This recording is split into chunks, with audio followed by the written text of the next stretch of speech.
Next up, we have Moira Clarke, who was Secretary of the Secular Party from 2011 to 2013 and stood as a candidate for the South Australian elections in both 2010 and 2013.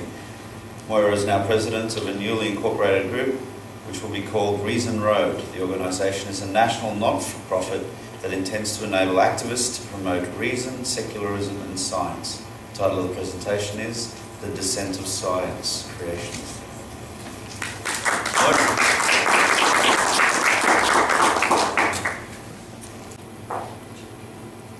On the east coast of America, once every 13 or 17 years, billions of red-eyed magic cicadas emerge from underground. For the next few weeks, every tree resounds with a near-deafening symphony, a courting ritual that has been measured at 94 decibels. Finally, the resulting offspring burrow back into the earth, there to remain inactive for the exact same duration, 13 or 17 years. We can't be sure why or how these little cicadas maintain such precise breeding cycles. But while scientists work hard to discover their secrets, others would prefer to shut the whole process down. In May of last year, one of the writers at the Institute for Creation Research had this to say: "Having to attribute these insects' amazing accomplishments to mere natural processes must frustrate otherwise extremely smart secular scientists. Satisfaction, not frustration, awaits those who ascribe genius insect math to a real live mathematician, capital M. Satisfaction, we are informed, can only be gained by discarding our questions, relinquishing any real understanding of the universe we inhabit, and allowing phantoms to fill in as the default explanation for every aspect of our existence." Modern critics of the so-called conflict thesis, the idea that religion and science are natural enemies, say that while there have been clashes in the past, on the whole religion tolerates and even promotes science. But the whole point of faith is to believe extraordinary things despite a complete lack of evidence. It doesn't matter that many belief systems can and do accommodate science when it's convenient, because at the minute believers encounter information that's irreconcilable to the central tenets of their faith, expect trouble.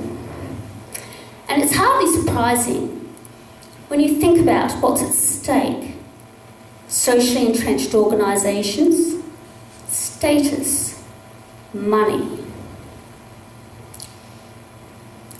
Now, while there are a number of contemporary examples explaining or demonstrating how faith, by its very nature, cannot ultimately tolerate science, today I will be focusing on just one, because, as I will show, here we have nothing less than a war on science.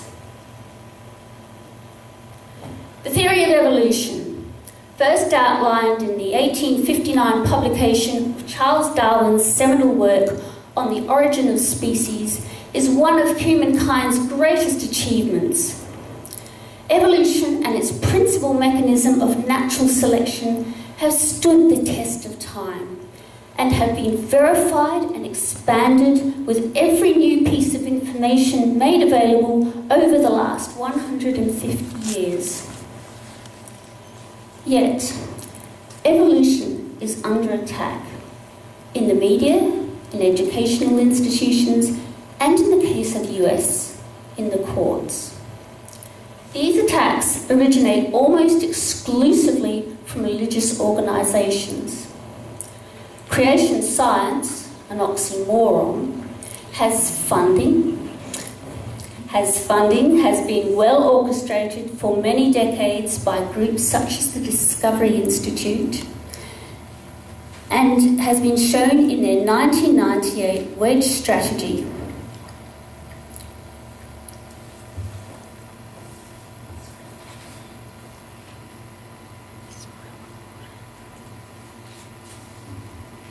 and has to date achieved almost all milestones as outlined in that group's 1998 wedged strategy, essentially biblical creationism by stealth.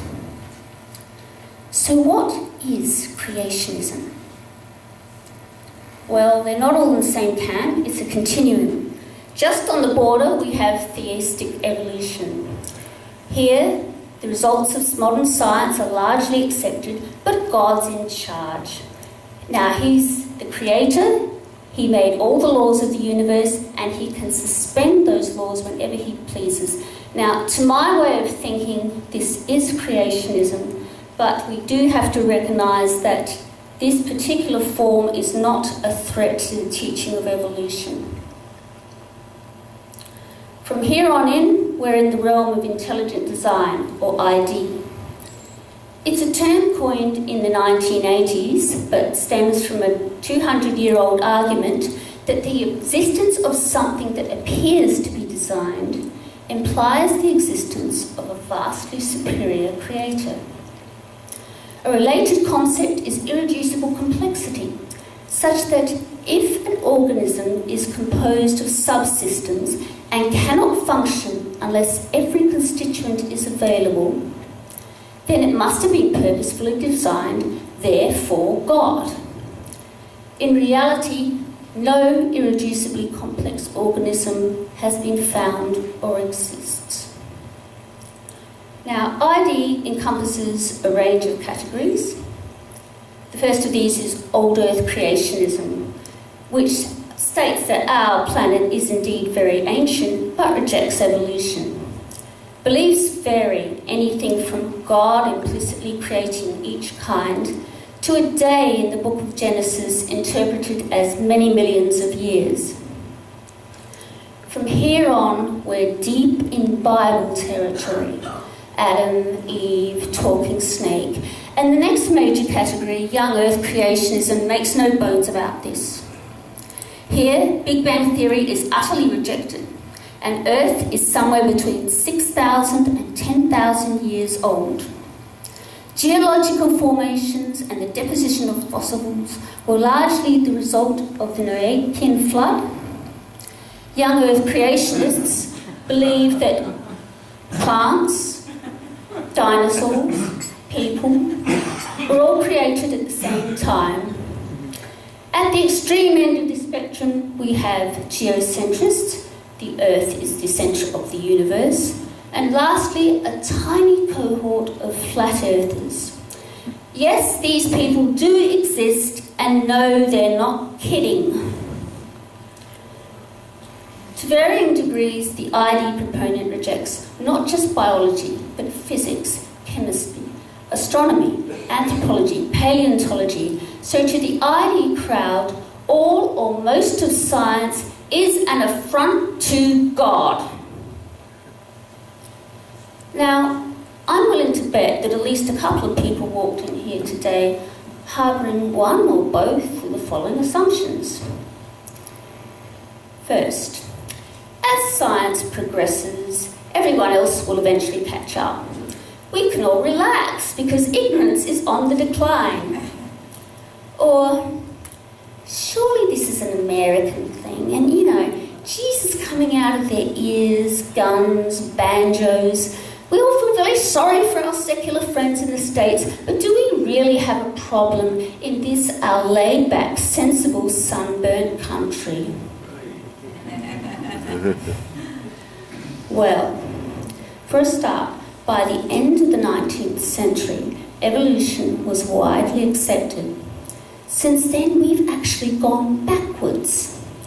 Even the 1925 Scopes monkey trial was more an upsurge of old Earth creationism, whereas since the 60s, we've seen an aggressive revival of the young Earth variety.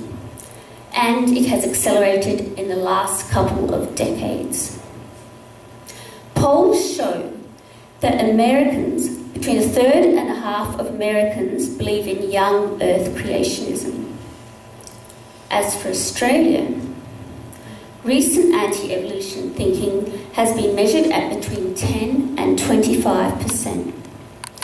Now, let's just forget about the US figures for a moment and allow that to sink in. Between 10% and a quarter of Australians, between 10 and 25%. I was appalled to learn this. And worse, the historian Ronald Numbers has this to say.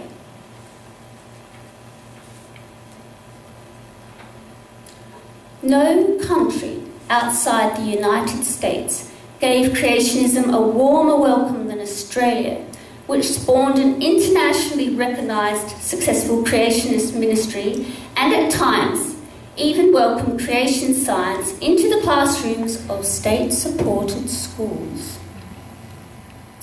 Today, the most successful creationist organisations might be located in the US, but they were founded by and are led by Australians, including the infamous Ken Ham. So Australia is not just importing this stuff from America, we're repackaging and shipping it right back again. On that note, let's pause for a short film so you can observe these guys in action.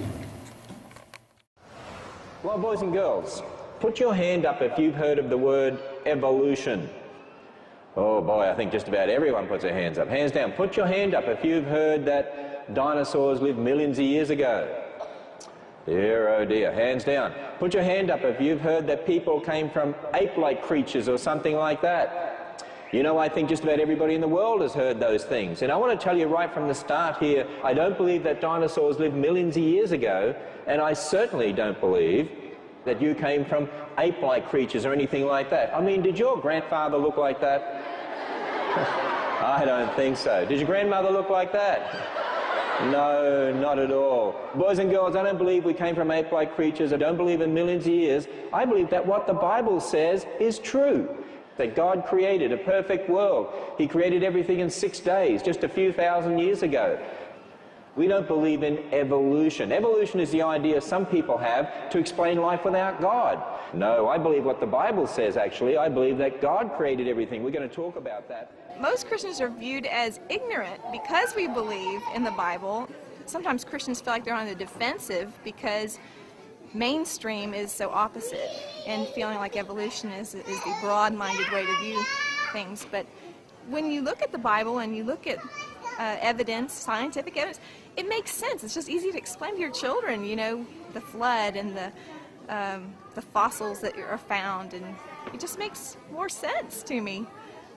Boys and girls, I believe that the Bible is the history book of the universe. What do I think the Bible is? It's what? The history book of the universe. The Bible is the history book of the universe.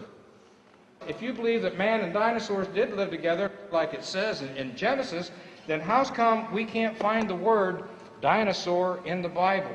Hey, can I look in the Bible and find the word jet airplane? No, it's a brand new word. Can I look in the Bible, boys and girls, and can I find the word computer? No, it's a brand new word, and the word dinosaur is a brand new word too. So what are you teaching the kids? Well, I'm teaching the kids about the authority of Scripture. What does the Bible say about dinosaurs? A lot of people are surprised that the Bible would even mention anything about dinosaurs, because we had the preconceived idea that dinosaurs died out millions of years ago before people, and I'm convinced beyond the shadow of a doubt that that's not true. Let's look at the Bible. Let's look in the book of Job. Turn to chapter 40. In verse 15 we're told of a mighty creature that Job must have known. In the jungle of the reeds and ferns, Behemoth made his home. Behemoth is a dinosaur is he. He eats grass as an ox, his tail's like a cedar tree. His smoke are strong as bars of iron, he's cheap in the ways of God. Could Behemoth be a dinosaur, a mighty And I, boys and girls, say, Mr. Ham, wait a minute, what about the scientists that say dinosaurs lived millions of years ago? I want to teach you something very special this morning, and I want you to remember this, boys and girls, something you'll never forget. Has any human being always been there, yes or no? No. Has any scientist always been there? No. Who's the only one who's always been there? God. Who knows everything? So, in a big loud voice, who should you always trust first, God or the scientist? God. And I want you to remember that. You know what those books and DVDs are out there? They're Christian Patriot missiles. Grab hold of them. Use them. They're powerful. Powerful weapons in this spiritual war. We're talking about, is this or is this not the Word of God? Do you believe in evolution? No, I don't. I believe in creation. Why? Because it says in the Bible that that God created everything. Do you believe in evolution? No. Why not? Because I believe in creation. What did you learn today? Just a couple of dinosaurs and a few other things. Do you believe in evolution? No. What do you believe? That God created the world. Who told you that? My parents. Did you all enjoy that? Yes.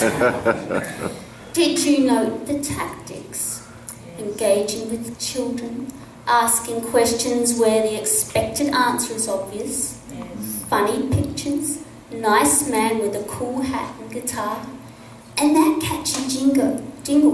First time I watched this video, next day I caught the damn thing bumbling around in my head. Very disturbing, but doesn't that just show you what a successful strategy? In Australia, we've got one nasty problem that the US doesn't have to deal with. That's public funding to private schools.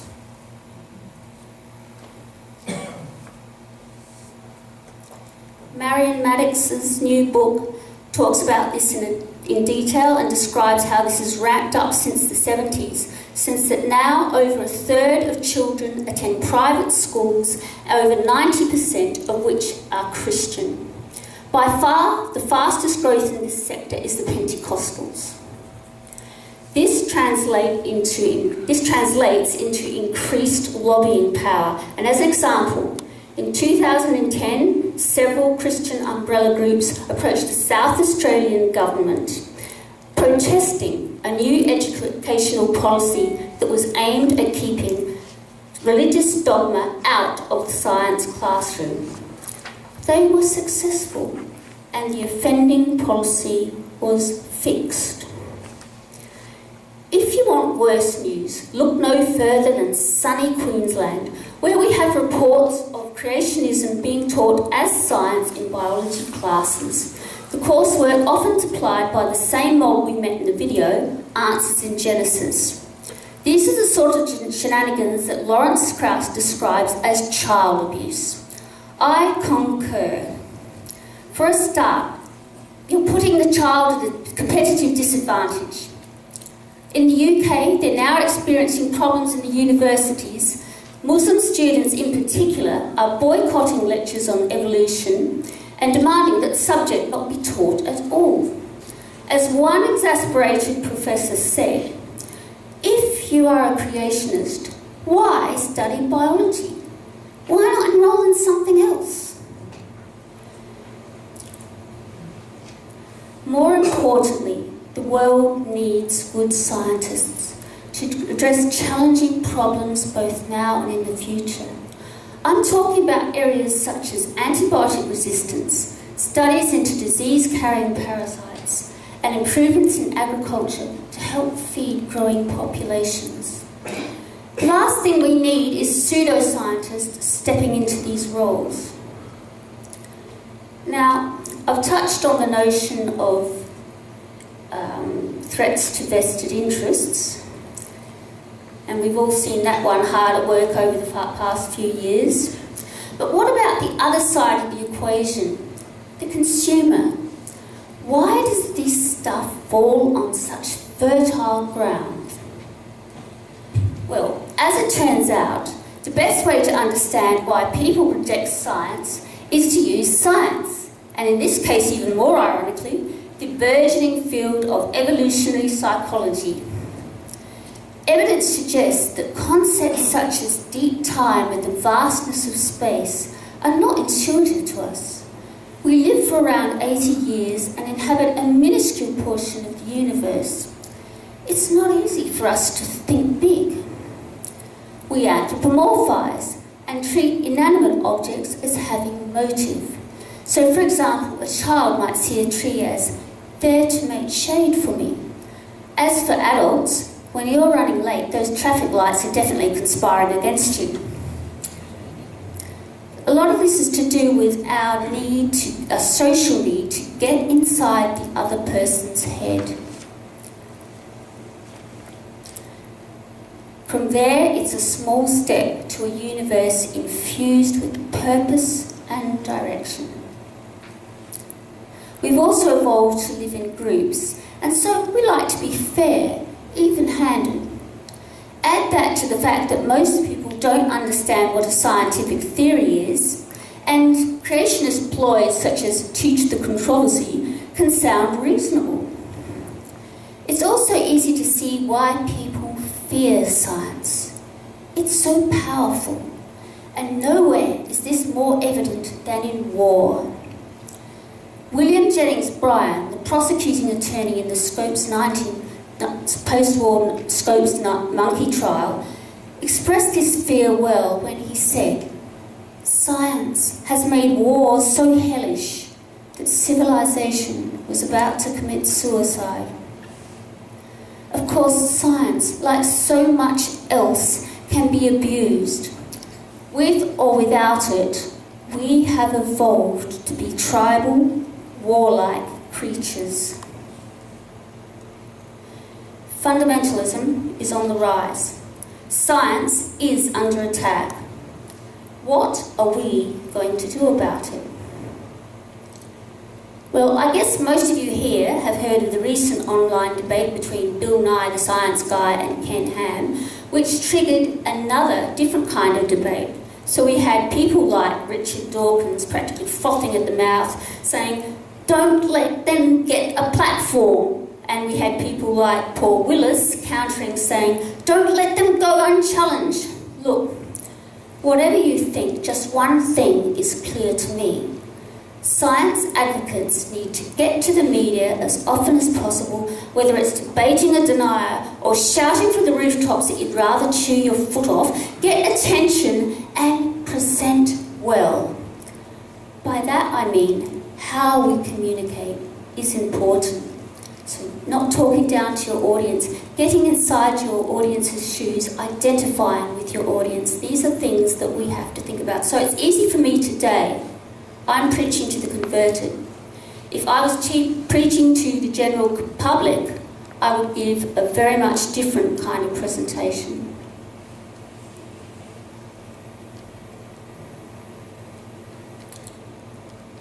Another thing I'd love to see happen is evolution being pushed into the classrooms much earlier.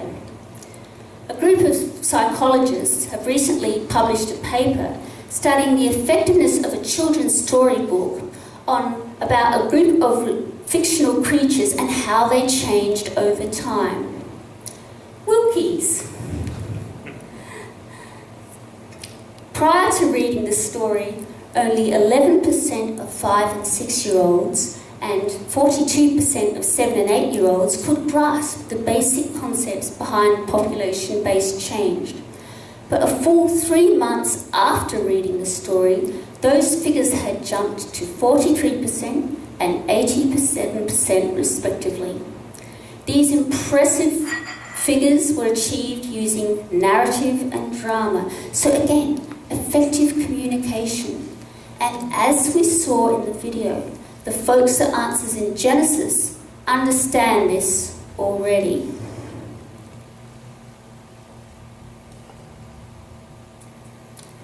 So in a nutshell, we need to hone our communication skills, get to the public, push for earlier science education, initiate tangible projects, and support those of other people, such as the Ron Williams High Court challenge that was talked about last night. We can support that. Above all, if you're not already, become doers. Australia won't wait for us. If you want change, if you really want change, start today. My colleagues and I at Reason Road are looking for people to help. Come and see me at lunchtime or drop me an email. If you need more incentive, then look. Just look. Ken Ham has this child in the palm of his hand because of this bilge. That little boy's wonder should be reserved for this and all the questions and uncertainties it raises. Help him discover. Start today. We're looking for good people to help promote science, secularism and reason in Australia. You can be one of them. Thank you.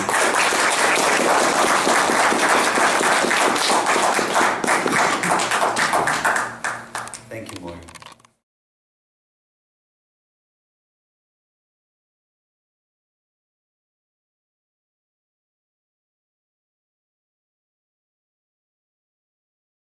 Next up, we have Moira Clarke, who was Secretary of the Secular Party from 2011 to 2013 and stood as a candidate for the South Australian elections in both 2010 and 2013. Moira is now President of a newly incorporated group which will be called Reason Road. The organisation is a national not-for-profit that intends to enable activists to promote reason, secularism and science. Decibels. Finally, the resulting offspring burrow back into the earth, there to remain inactive the exact same duration, 13 or 17 years. We can't be sure why or how these little cicadas maintain such precise breeding cycles. But while scientists work hard to discover their secrets, others would prefer to shut the whole process down. Satisfaction, we are informed, can only be gained by discarding our questions, relinquishing any real understanding of the universe we inhabit, and allowing phantoms to fill in as the default explanation for every aspect of our existence. Modern critics of the so-called conflict thesis, the idea that religion and science are natural enemies, say that while they're... The title of the presentation is The Descent of Science, Creation.